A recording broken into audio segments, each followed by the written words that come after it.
Hey everybody, I'm Dustin Siggins with Proven Media Solutions, and I am here with Michelle and Sarah. And what we're going to talk about is the strengths and weaknesses of bringing your personal experiences into your communication strategy when it comes to dealing with clients and when it comes to actually executing the strategy itself. Sarah, Michelle, would you like to introduce yourselves? Sure. I'm Michelle Andrade. I'm the Senior PR and Communications Manager at Exverus by Brain Yeah, Labs. I, I hit the wrong button. We're going to start over. Okay. This is bringing your personal experiences into. Hey everybody, my name is Dustin Siggins with Proven Media Solutions, and today we're going to talk about how your personal experiences can positively and negatively impact communications campaigns, everything from communicating with the client to actually executing a PR campaign. Sarah, Michelle, would you like to introduce yourselves? Sure. I'm Michelle Andrade, and I'm the Senior PR and Communications Manager at Exverus by Brain Labs. It's an ad agency in Los Angeles, and I do media relations, content, award submissions, and speaking opportunities for my executives there. Hey, everybody. I'm Sarah Kissko Hersh. I'm founder of Type A, which is a PR consultancy. In my 25-year career, I've worked on the agency side, the corporate side. I've worked for a virtual agency, and now I'm on my own. So all my perspectives come from all that experience on multiple sides of this multifaceted industry. Now, the reason we got chatting about this was because Erin Beatty, who I met through LinkedIn, through Comms Connections, she had said that lived experiences is what she brings to the table. And I had not heard this phrase before in this context. And so she's pointed out that being a cancer survivor and other things gave her more insights into serving her clients. And so, Michelle and Sarah, you both post a lot of professional stuff, but also a lot of personal stuff on LinkedIn. And when we did our prep call yesterday, you two didn't even need me for about 10 minutes there. Not only because my Zoom signal was just shot, but also my internet signal was shot, but also because you two had some really interesting things to say on when and where personal experiences can be useful. And so I wanted to kind of kick the conversation off with how have you seen your personal experiences positively impact the client relationship and the campaign execution? Probably another reason it was so fruitful yesterday is that being in PR, Michelle and I, and you too, Dustin, we're just naturally a little chatty. But Sure. I've seen it. Yeah, in my career, I've seen it be a real advantage that I bring something to the table where I have something in common with a client. Some kind of common ground is a great way to build a relationship. And also, when you're part of the target audience of the account or the business or the brand that you're working on, can kind of give you confidence in jumping in. And I think the way that you start really sort of sets the tone. So if you have a comfort level, it's such an Hmm. advantage because you are the target audience or you have a lot of familiarity with the product, you're a user. So I think it can be a big benefit, especially if you can bring something to the table that maybe even the client or other people in the company don't necessarily share. I think that is a huge, huge competitive advantage. But not always. And I don't think that I don't think that it's an essential ingredient for success. Michelle, I know we were talking about that a lot yesterday, where, you've seen it both sides too. Certainly, yeah. I definitely think it helps if you are part of the target audience of the brand or business, or even if you can say, oh, I'm not the right audience for this, but I believe in the product or I believe in the service. Hmm. I think it's a generally good thing. It helps to feel good about what you're putting out into the world and what you're promoting. And certainly when it comes to promoting the people behind it, right? The executives or the thought leaders, the experts, when you're trying to get publicity for them, it really helps if you're hyping up people that you generally think are great at their jobs or are good people or that you feel good about putting out in front of the cameras, so to speak. And so, And that they're comfortable with you. They feel yeah, like you understand, you're picking up what they're putting down. They trust you. That's such a good point. yeah, trust that you're only putting them in good situations and that you're finding good opportunities for them that are going to make them look good. And people can really, especially these days, people can sense inauthenticity and Yeah. Totally. Hmm. uh Yeah. non-genuineness. What's the word for that? They can Disingenuousness. Yeah. exactly. Disingenuine. Yeah. They can tell Yeah. when you're Totally. when you're full of it. And so when you're hyping up somebody that you don't really believe in, or you're hyping up a Right. product or a brand that you don't really Yep. believe in, and it Totally. looks staged, it really comes across and it ends up having an adverse effect that you wanted it to have.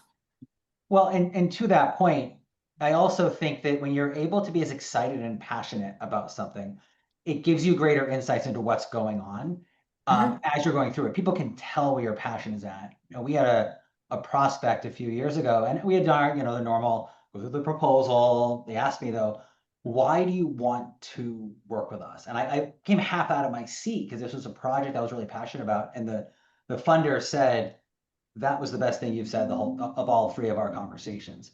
And that They could feel also, it. well, they can feel it. And it also means that we can see the insights that the sort of step back person couldn't, because it's just a job. It's just an equation Yeah. per se. It's just a client versus being dialed into that passion and where that passion can really make a difference. I think that's true. I also think, though, that sometimes you can get a little too close to it. Depends on the Sure. situation. I'm not saying that's what happened with you, but in the Yeah. past, when I've been sort of a target customer of a brand that I was working on, I Mhm. found myself constantly having to step back and make sure that I was being representative of all of the categories of the audience and not just Sarah's point of view and not just what Right. I thought I might want. And sometimes that's a little hard to do because you think you're so, you know that you're so close to it. You feel so passionate about it. You Right. forget to kind of zoom out a little bit and make sure that you're considering the other vast targets within that audience group too. And that's also true on a tactical level is Yeah. when writing an op-ed, you can, we do a lot of op-eds here, and there are sometimes where I just say to Robert, take over. I'm too close to it. I've been You feel grinding too on this precious about thing. it Right, sometimes. right. It's become the baby, Yes. it's become my sixth child, and I need to step away from that. Michelle, sorry, I didn't mean to cut you off.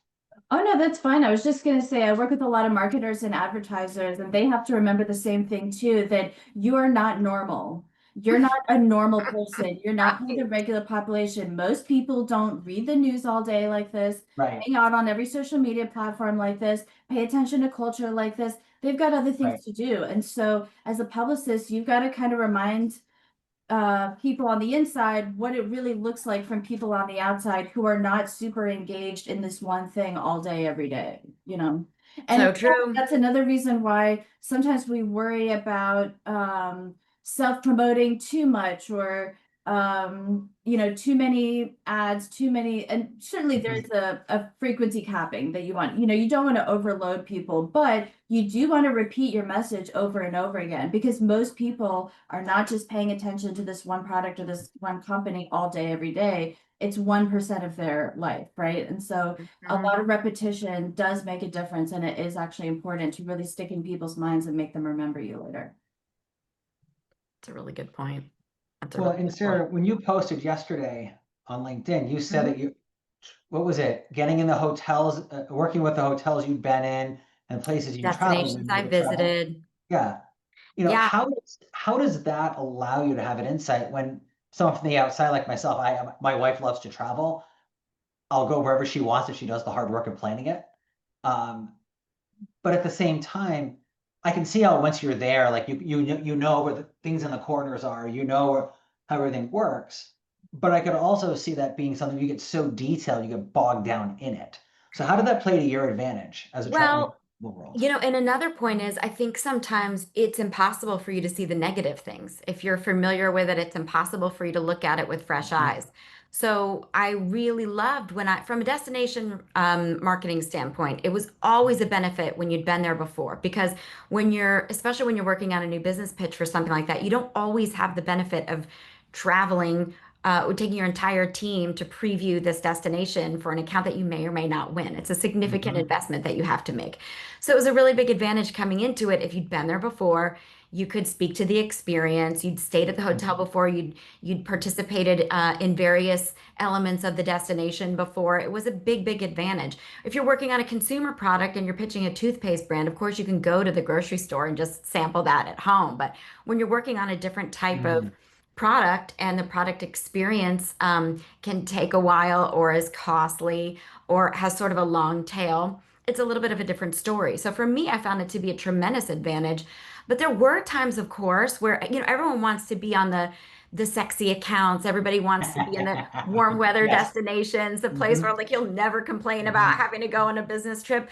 But what about the destinations or the brands that are slightly less sexy? And I think sometimes it was challenging from a staffing perspective to get, I hate to say it, but especially up and comers and young people to feel excited about working on these brands if they didn't feel like it was a part of their personal brand, or if it wasn't a place that they would ever want to visit, or something they'd ever want to do, or something that they had ever done. I remember one time I started working on a major cruise account, and my family had never been, I lived in a landlocked state.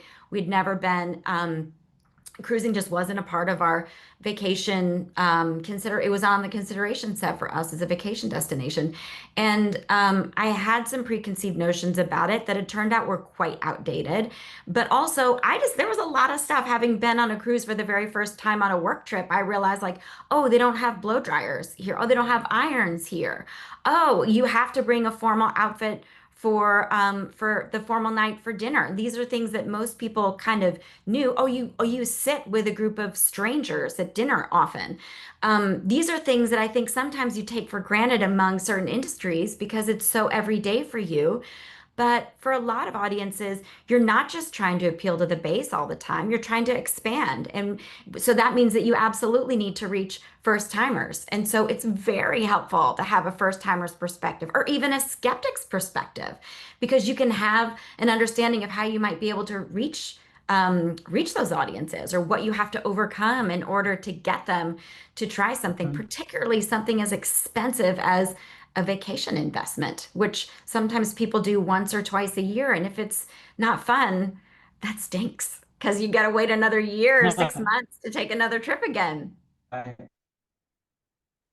That's so true. And like we talked about yesterday, sometimes a skeptic's perspective or a non-convert's perspective is the best one to have, because that's who you're trying to reach. You know, people who already know about you and would like you if they knew Right. about you are a slam dunk. Like no need to reach those people, but you need to reach people that already don't know about you or aren't interested, especially if it's something boring. Like you said, I mean, I've done PR for financial services companies and it can be pretty dry, but then that's a great opportunity to go, what would make you care about it? How can we make Yeah. it interesting to somebody who isn't already interested in this stuff? Can we get the executive on a podcast like Money with Katie and make it really like palatable and fun Yeah. and cool? Can we make it more women friendly? Can we make it more appealing to young people? You know, what are some influencers that we could get them on with, or maybe the nerd wallet people? People really trust them, you know, people that you're already familiar with and trust. If you can kind of funnel them through those channels, then you can make it interesting and fun. Yeah, and also, how can you make sure that you're avoiding jargon and making those assumptions? So your marketing outreach isn't too inside baseball, whether it's using terms that you forget are not something that everybody understands, or acronyms, or even just making assumptions about the customer that may or may not be true. And I think that's a really critical piece that someone with an outsider's perspective can bring to the table. So for me, as someone who's assembling teams or giving insights to clients who are assembling teams or making hires, I constantly want to be reminding people you don't always want to hire people who are going to look exactly like the target market. It's really can be a headwind if you have a team of people who are all thinking alike and have all had the same types of experiences. You do want to bring in someone who's new, who's going to keep you honest, who's going to make sure that you're not saying things that aren't going to be understood by the masses. Because no matter how niche you are, you still need to bring in more people to that niche. You still want to appeal to more people.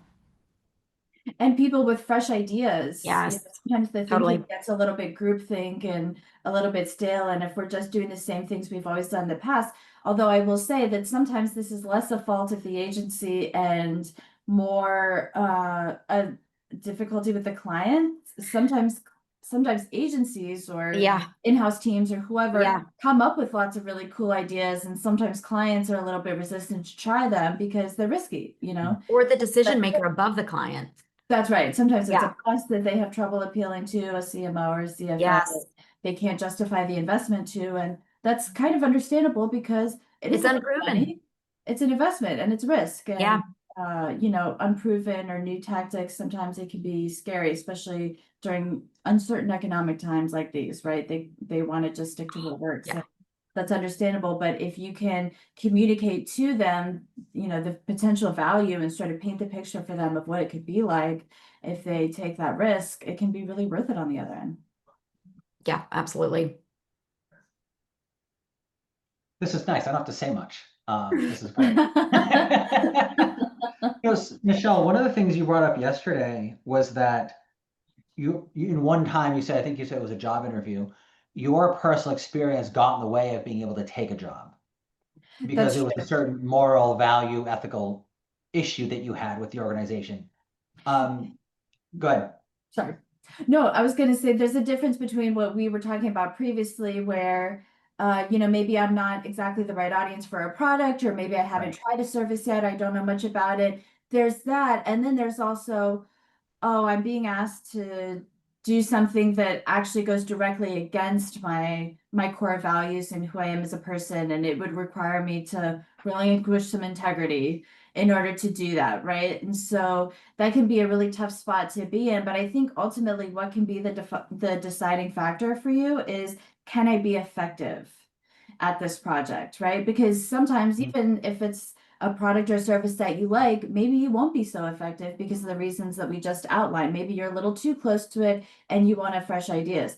Where it's something that you feel sort of opposed to, that would be a struggle for you to come around, maybe you won't be so effective at it. And that's ultimately the reason not to take on the project, right? But it requires a lot of self-awareness on our part in order to do that. It requires turning down opportunities, which sometimes you may not be in a position to do. I mean, Right.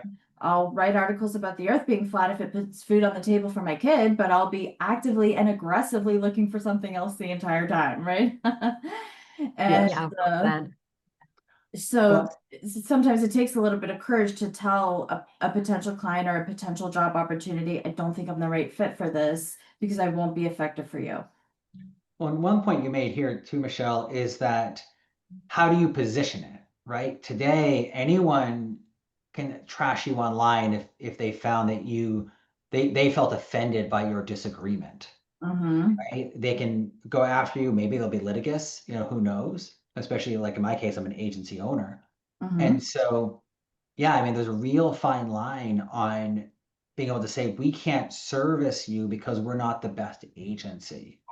Mm-hmm. And sticking with that line because maybe there is a personal values or ethical issue or the organizational values. You see this, there was a case a couple of years ago where a lot of PR firms in Europe, I forget what agency it was, they lost some environmental status. And it was a Mm, major ad agency or marketing or PR firm.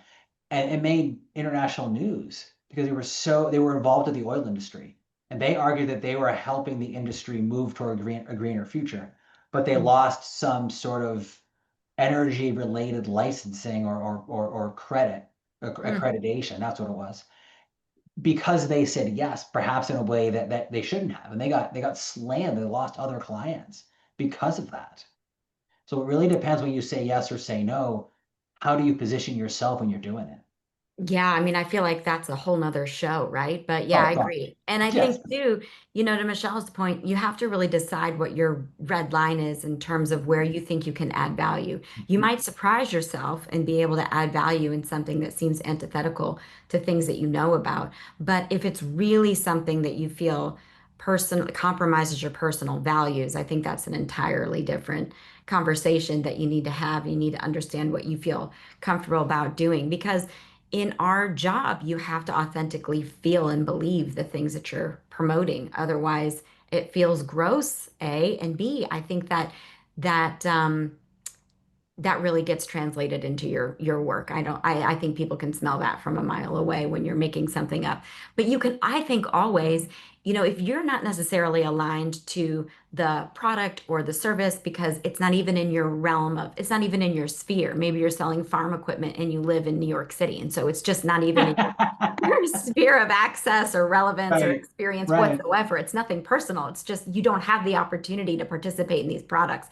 You can Hmm. still find ways to get invested in it and get excited about it. You can still Hmm. find subject matter experts that get you excited. You can still find people for whom um, that product provides a significant amount of value for them and their life and their livelihood, and feel excited about that. You can still feel excited about the prospect of moving the needle financially for your client and your client's bottom line. So that's another thing I would encourage people who are looking at job opportunities. There's so many people looking for jobs right now. And I think there's a lot of what's the word? Not self-selecting, but when you take yourself out of the running without somebody else telling you that, Self-selecting. Yeah. yeah, but Sabotaging. Yeah. self-sabotaging, yeah, self-eliminating, without somebody else telling you that you're not a good fit. You've already determined that you're not, or you have to feel like the product somehow needs to match the vibe or your own personal brand.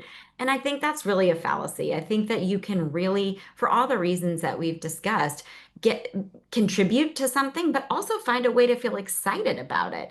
And I would encourage anybody who's looking for a job and has been looking for a while, or anyone who's trying to fill a position and has been having a hard time finding that position, to question some of those absolutes, particularly Right. for job seekers, because you might really be surprised who the target audience is. It might be a men's underwear company, but it turns out that like women maybe buy more men's underwear than men do in some situations. And so you actually, turns out you Right. are the target audience. You didn't even know it. But The Gillette case study from the 80s, where said that do again. you remember? I'm sorry to interrupt. Do you remember the Gillette case study in the 80s where they Yes. were trying to sell razors, men's razors, but they targeted them to the football games, but women who did most of the shopping. And so Yeah. it tanked sales until they figured it out, to your Yeah. point. Yeah. Yeah. That's an interesting case study. So question your absolutes, but also don't be too quick to make assumptions. And sometimes I think that, the brand itself might feel a little bit sleepy, but the company could be very innovative and very interesting. Speaking of razors, think about Harry's Razors or some of those Hmm. direct-to-consumer razor brands. Really Right. interesting marketing, really interesting growth Yeah. strategies. You might not necessarily think you could get that excited about selling razors, but there's a lot that a company can do to make you feel excited about a product that you at first blush might not necessarily find all that exciting, or might not have had any personal dealings with in the past. Mhm. One of our first, when I was a one person show, one of our first significant clients that was outside of my background as a political journalist was a government contractor serving small business government contractors, $5 to $25 million a year in sales. No government contractor background here. And they said, we know we're a boring brand. But the way I looked at it was, we actually called it the White Knight campaign, because they were helping 1 to 20 person shops that were the dog that caught the car. And the way government contracting works is you might have to not only get paid 45 days after you deliver or 90 days after, but then you have to have the product delivered. So you might have to hold this for 6 months financially. And you have no money. So they get taken advantage of by the financial industry that aren't banks. They take them for loans and they do fees and everything. We were working Hmm. with a respectable company in that space. So we called it the White Knight campaign. I personally couldn't have cared less about the government contractor per se, but I Yeah. think that people weren't getting taken advantage of by unethical actors when they're trying to launch their own company and be an entrepreneur. And that's what I really hung my hat on that first client that was outside of something that I was immediately dialed into their values and ethics. Hmm. That took a while though, because it was my first experience doing that. Yeah. That's cool. That's a good example. And I think sometimes appealing to those pain points, 6 months with no money, like Mhm. that are not so much about the product or service itself, but about the experience around them, the Hmm. emotional experience around them. Some of the insurance companies like State Farm do this really well. Insurance is the most Yes. boring thing ever, but what are their commercials about? It's not about the paperwork and Mhm. stuff. This is about protecting your home and your family, keeping your children Yep. safe. Don't leave your Mhm. wife behind. Like it's a thunderstorm outside. You know what I mean? Your pets, like they appeal to the emotions around the things that you're buying for. And those are the things that really drive people into action, not actually the facts about the product or service anyway. And so it doesn't really matter how boring the thing is. If you can appeal to the emotions, if you can go through the right channels, like we talked about earlier, if you Mhm. can meet people where they are in a format that speaks to them, that's palatable, then you can get through. Yeah, I wonder how in an interview situation, if you're being interviewed by somebody who has a bias against you because you're not there's something about your background that they didn't understand until they're talking to you, that like you're maybe not a target, you're not a fit for them. And I think it'd be an interesting discussion too, to think about if you're in a situation where you're interviewing for a position and you really don't care what the product Mhm. is. You care about being a marketer or being someone in communications. You care about the discipline and you care about success. You really don't care what it is that you're selling. I think that'd be, I'm sure that there are, instructional videos about that and tips about that all over the place. But I think that's an important skill and something that you really do need to be able to convey and have a pat answer for. That, this is what I do. This is what I love. I consider myself a hired gun. I like it when I like a product, but I can find something about the product to like and to get behind. But I get behind success. I get behind achieving objectives. I get behind, succeeding in my KPIs, not so much about the actual thing that I'm selling, because I care about the success. I care about the health of the company. And I wonder sometimes, like with people who run political campaigns, I Oh wonder if gosh. they care about being on the same side as a candidate, or whether they just care about winning, whether they just care about getting that formula right and succeeding. And I wonder if the candidates care. I have to think that they do, but surely there You'd be must be surprised. people who aren't Yeah. behind the candidates that they're promoting, even if they're on the same political side as them. They just Right. care about winning and succeeding and following the formula and getting to victory. Well, as someone who's been in politics and made my rare trip to DC 6 weeks ago for a cigar event, I unfortunately don't smoke cigars and I don't really drink. So it was kind of Hmm. a waste of an event for me, but it's great for everyone else. But I remember I met a guy who they said, I think said they had 100 clients last year. There's no way that his company was Wow. lined up perfectly with every single candidate at local, Right. state, national races. Yeah. But what they care about is making money. What they care about is becoming known within that political Being able to party's win. infrastructure. Yeah. What they care about, maybe they even care about the state. There are a lot of people who focus on their state and specifically because they care about their state first and foremost. So in the political side, there are ways to be passionate that you can get past that challenge, especially if you're effective. I mean, the fact is, you look at candidate people who are campaign managers for, and I'm making these names up off the cuff, but a Mitt Romney, a Marco Rubio, and a Donald Trump. 8 years ago, 9 years ago, those three people had nothing in common Yeah. at all. And yet you might see some of the same top level campaign people because they're the Involved. best at what they do. Yeah. But I think in a non-political sense, to your point, to what you said, Sarah, I'm going to disagree slightly. I don't think you can have a canned answer because if you're interviewing with someone at a small organization or a large organization, I have to think that a pat answer will be seen through. As Michelle said, people are they'll look past. They want you to be passionate about some component of it, and I wonder if that's where rather than a pat answer, it's research ahead of time. You have an Hmm. obligation as the person interviewing to know what they're about and to find something that you can really hang your hat on during that interview. And so you don't come across as somebody who's just a hired gun who's going to be gone in 12 months if a better opportunity comes along. I guess by that I meant that you just need to be prepared to answer that question, and that maybe you are someone who's just driven by helping people succeed. And you could say, like, there's going to be something about the brand that you can find something to kind of hook on to, but just Sure. something to assure people that, like, don't let that stop you. I care about succeeding. I care about achieving objectives. I care about getting the Yes. job done. It doesn't matter to me whether or not I'm a target customer, whether I've ever purchased your product before. I care about succeeding, and that's enough to fuel me. I think I'd rather hire somebody who's driven by success than someone who's just a big fan of the product, you know? Sure. Someone who cares about the discipline and someone who cares about the work that they're doing, less about they can make anything look good. They can make anything seem appealing, or they can make anything succeed. It doesn't really matter whether it's toilet paper, dog food, or, the latest Apple product. I mean, let's face it, there's some significant advantages to those. But again, just going back to staffing, that was something I constantly had that conversation in my agency life when we get a new piece of business and I need to bring on people for a new business pitch team, or if Mhm. you wanted to round out the team a little bit and bring on some more people, the level of enthusiasm for the sexier accounts was markedly different than suddenly everyone's so busy and so over indexed when it's a less desirable account. You really have to sell it to them. But I just think I think you're really selling yourself short if you're only limiting yourself to working on brands or representing brands that at first blush you find sexy and are aligned with you personally. But it's definitely an advantage. It definitely helps. It can cut your research down. It can help you starting off with confidence and help instill confidence in your client too. You can probably come up with more ideas off the cuff. You're probably thinking about the product or brand a little bit more because you're using it and you're interfacing it with it a little bit more. But I still think there's lots of clients that I've worked on that have been on the outside kind of stale. But I got really excited about it.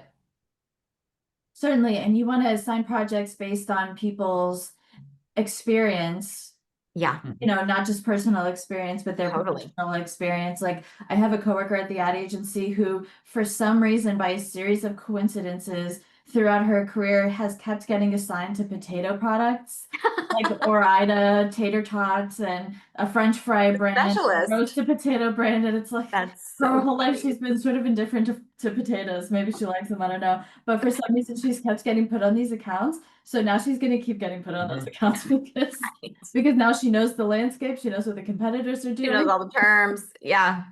That's Well, right. She knows the channels, all that stuff. So she probably never thought that she would wind up being your go-to potato. Like here she is. Yeah. we had a client earlier this year that was in the music industry. And Michelle, I remember you brought up music yesterday. You got your career start there, right? In I did. I music. started in music PR, yeah. Yeah. I have zero musical skills.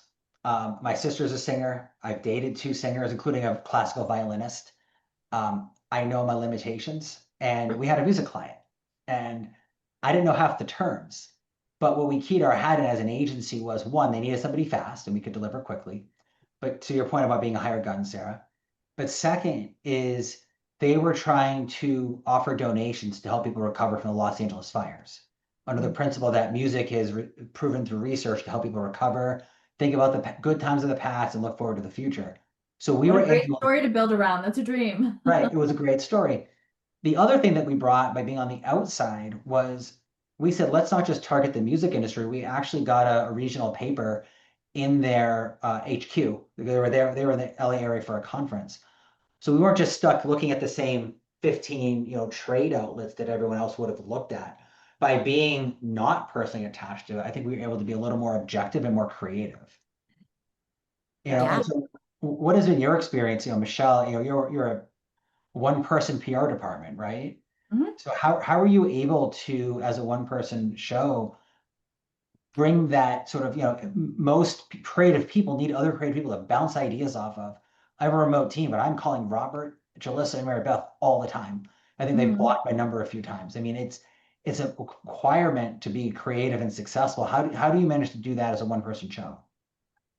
Well, I will say our agency just got acquired. And so for the last few weeks, I've had a team at the larger parent agency to work with just on the M&A announcement, which has been really fun because I have had finally some people to bounce stuff off of. And I do work at the agency, I do work with my boss directly on just aligning on messaging and making sure she's approving of everything that's going out externally. And I do work with the client teams to make sure that anytime their clients are mentioned, if we want to do a campaign case study or something, that they're approving on those. But it is a little bit tough, but I do think that drawing from my music industry experience is kind of helpful, even though, like we said, the subject matter is different. It's a similar process and it's still meeting people where they are. Like you said, looking outside of traditional outlets was really smart because I could tell you, like, the reason why I ended up pivoting from music PR to business PR is because music PR is kind of dead now because music journalism is pretty dead. People don't read it anymore. Right. And now it's all about TikTok. It's all video based and, getting on Spotify playlists and that kind of stuff. And that just wasn't going to be my area of expertise. And so I just pivoted to other things where there's still more journalism happening. And, even that is sort of pivot to video, but that's okay. I can still, hi, Aww. I'll be right there, Papa. So What was I talking about? that Oh, you're right. Getting in to industries industries with where there's more more media. journalism. Exactly, which I still enjoy because that's sort of my bread and butter. But yeah, the music, that was also a great example of sort of setting aside your own personal tastes or preferences True. to just do Yeah. the same process. You know, it doesn't really matter that much if you like the music, but it does matter if you think that you can be effective at it. You know, Well, I that's interesting, Michelle, because if you're not a fan of that particular musical genre or interested in it, can you trust yourself to know whether or not it's good? yeah, Ooh. that is tough. And I Oh, have seen other music publicists will who not only was it not their preference, but they knew full well that it wasn't going to go anywhere. And yet they would keep Yeah, taking their clients' money month after yeah. month and sort of string them along and go, oh, it's going great, just hang in there like it's going really well. And they know full well it's not. And so that enters more the territory we spoke about before, where now it's becoming like an integrity thing. Yes, Now absolutely. I'm relinquishing some of my integrity because I'm Absolutely. telling someone that I'm going to be effective for them when I know I can't be, and taking mhm. their money, and I don't feel good about that, right? And so, but whereas if I just personally don't care for it, but I know there's a big audience for this, I know Yeah, the kids think it's cool, then yeah. great, then I can take that on, and maybe I'm the best person for that or maybe not, but if I can at least toss it to someone who is, then that's still workable. That's still a green light. We can go ahead with that. Hmm. Hmm. Um, but yeah, you definitely have to check yourself, your motivations and your abilities in each area. Be self-aware about what you can and cannot do. I happen to know that making viral TikTok videos isn't my skill set. And so I Sure. I pivoted. And so We haven't really talked about ageism when it comes to this topic. And sometimes it may not just be about whether or not this product is in your personal preference, but I think the longer I'm in this field, the more sensitive I am to that. And I think there could be a fair amount of ageism that goes into these decisions too. Like, can I even relate to this behavior because it's not something that I'm Oh. participating in? I'm not familiar with this technology, or I don't consume media this way, or I don't even engage in products this way. And I think that's another aspect where certainly hiring bias can come into play. You might think that your product is geared towards someone younger, and so you might find yourself not giving a chance to people who have a little bit more time on their resumes. And there could be some legitimacy to that. I mean, I think we need to be honest, not just fair, but not always. Again, going back to the idea of, does it really matter? What if they have all these years of experience and they've turned brands around all the time and it doesn't really matter who the audience is? They have the formula down, they know what it takes. They're the people that you want in a room when something goes awry. They have the gravitas, they have the maturity, they have the emotional bandwidth, they have the contacts and connections, and they have the depth of experience to be able to weather a lot of different storms and pivot quickly when things aren't working and not panic, not blame other people. So I think that's an interesting thought. I think especially as certain products are just so intrinsically tied to a certain generation. There's just no way that you're going to end up really appealing to someone in a different age demographic in a large enough way to make that anything that would move the needle. And so, does that impact hiring or your ability to even want to work on a product? So, I mean, I wonder if that's where, depending upon the scale of the operation, do you hire or do you bring in a consultant? Mm, Um, we're not that age diverse on our team, but I will tell you, we had a number of younger authors for a campaign, for an op-ed campaign recently, and as my colleague Robert put it, our diversity hire is the one guy, there's the one person under the age of 30 on the team, and we made sure he edited every single piece yeah, because we had to make sure yeah, that, he's just out of college. Our target audience is 15 to 20 for that's these smart. pieces. So we brought him in because I can't relate to that. My kid, I can relate to That's people under smart. the age of 7 or over the age of 35. So there's an You know 18, what? 28-year gap there. It is really exciting when your kids start to pay No. dividends, and the exposure and the awareness that you have to their products and their slang and their lifestyle and their buying behaviors really, really pays off. I'm in No, that sweet spot no. right now because my twins are rising sophomores in high school, and 15-year-old girls Ugh. um, have a lot of have a lot to say and have a lot different buying behavior than I did when I was their age, a much different buying behavior than I do now. Yep. The stuff that they're interested in and the way that they engaged is just so incredibly different from the way things were even 10 years ago. So wait for that because that's fun when you can just kind of But pull someone from a totally different generation who's going to understand they need to provide like a business related point of view for you. It's pretty exciting. but at the same time, some things are universal, right? We're all humans. Humans don't change that much. Our patterns might change, the technology changes, but if you know how to ask the questions, to your point, Sarah, earlier, if you know how to ask the right questions and get at the right answers, then how much can you get past those either perceived or actual barriers? Michelle pivoted to a whole different industry, Yeah. and doesn't sound like Michelle like you really missed a step in doing so. Yeah, I think you're right that it could be helpful to focus on the universally human qualities among us. Sometimes as Yeah. marketers or as publicists, we get a little bit too locked into the idea of generational consumer behavior. And of course, there are differences in consumer behavior and media consumption behavior, et cetera. But ultimately we're not as different as we think. There's so much that we all have in common, like we talked about, appealing to people's emotional needs and Mhm. appealing to the universal pain points, the things that we all want, the things that bring Yeah. us together, Yep. and the things that we have in common. Like those things are Yep. really really attractive, and people really, especially because now, like people young people are hungry for what they don't have. Everybody, I think, is hungry for what they don't have. And so just because you see a person currently behaves this way or operates this way doesn't mean it's what they want necessarily. I think that among young adults right now, among Gen Z, I think there's a real hunger for more real life community and in-person experiences and Mhm. ways to connect with each other offline, or ways to get involved in things that they care about, and Yeah. larger things. So even though their current behaviors or habits may not reflect that, it doesn't mean that they're 100% happy staying there. Show them a little bit of what they don't have, what they want. Hmm. Well, and then the universality too. I mean, people who graduated college in when I was born graduated a quarter century before I did, almost a quarter century.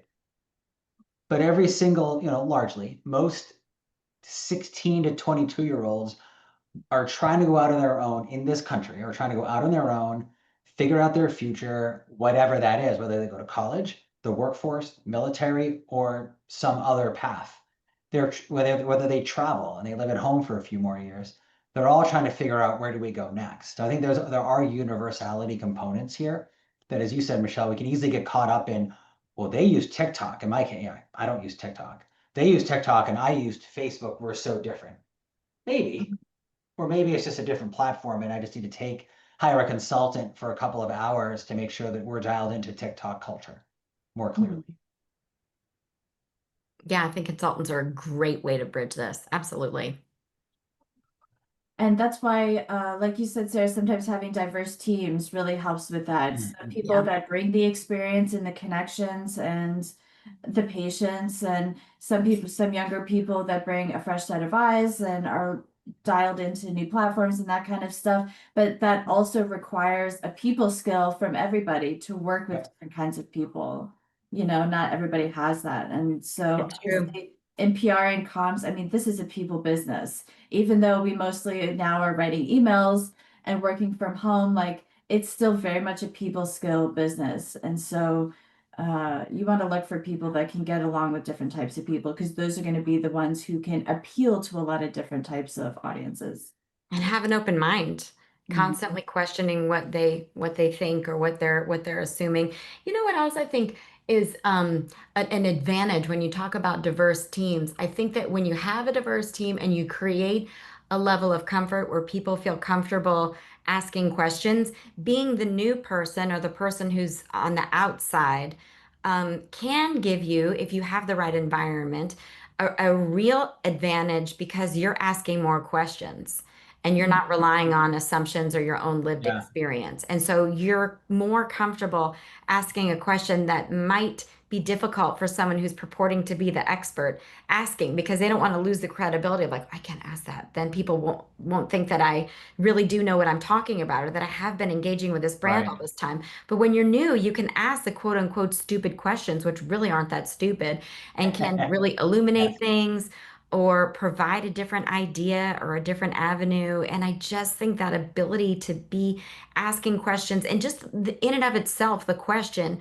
reminds everybody they shouldn't be taking things for granted. They shouldn't be assuming every single person who's hearing their message has the same set of experience and associations and knowledge that they're bringing to the table, that maybe they need to dial it back a little bit, not use as many acronyms, or like that word has a different context now. Huh, we should stop using that.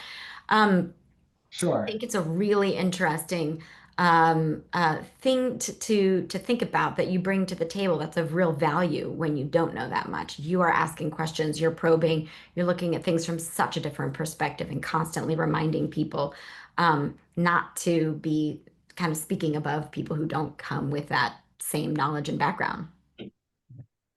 So let's tackle a little bit of an elephant in the room here, I think, which is that a lot of speaking of the younger generation, everyone has their own things that they're passionate about. But Yeah. there does seem to be this trend of saying on people under the age of 40, 35, who, when I was graduating college, it was let the millennial show up when they want and not have to wear a suit, and let's all pretend like everyone has the same money as Google does to provide the same comfort, creature comforts in the office. In the last, say, 10 years, it's gone very much toward, if you don't have things that serve to make sure that no one's offended or bothered or uncomfortable emotionally. So in my opinion, I think there's this gap between those who think that, we all have a job. Sometimes you're going to be uncomfortable. That's a one personal experience. Then there's the other personal experience, which is, no, no, no, I must be valued in the way that I want to be. Sarah, you've talked about being challenged in the workplace and having your ideas challenged.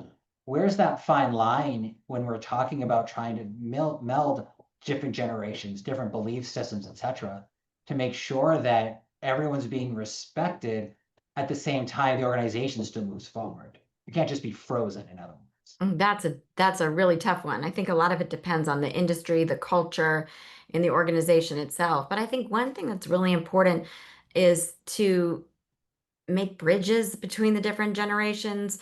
So so people aren't making assumptions that are totally unfounded. You know, you might look at someone who's younger and doesn't get as, let's just use your example, like the stereotype of a young person who Right. maybe isn't going to want to wear a suit or pantyhose or heels or something like that to work. Those Right. things that like literally my I first never wear job, pantyhose. I'm not you're old. against it.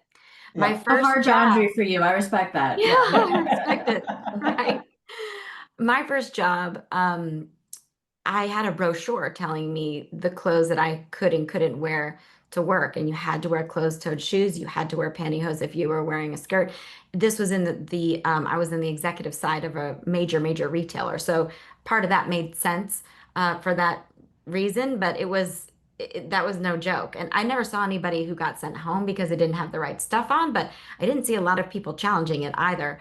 Things are very different now in that particular company because I still know people who work there. But the point is for people to understand that you might think that that represents a slacker mentality or someone who doesn't care, and it Mhm. doesn't. You need to question where you're coming at with that assumption. And also, someone who wants you to wear something more formal isn't trying to take away your individuality. They're trying to Right. reflect the potential customers that you might be representing for whom that is still a very important moray in their culture or in their work environment. And so if you come at it with different clothes on, you're going to be looked at differently, right or wrong. And so just trying Right. to create some communication to understand that and to understand the person who's wearing flip-flops to work um, was working at 11 o'clock at night, looked at their phone 6 o'clock in the morning when they first woke up, and it was working on the weekends too. So for you to assume that they're looking casual is somehow reflective of what they're putting in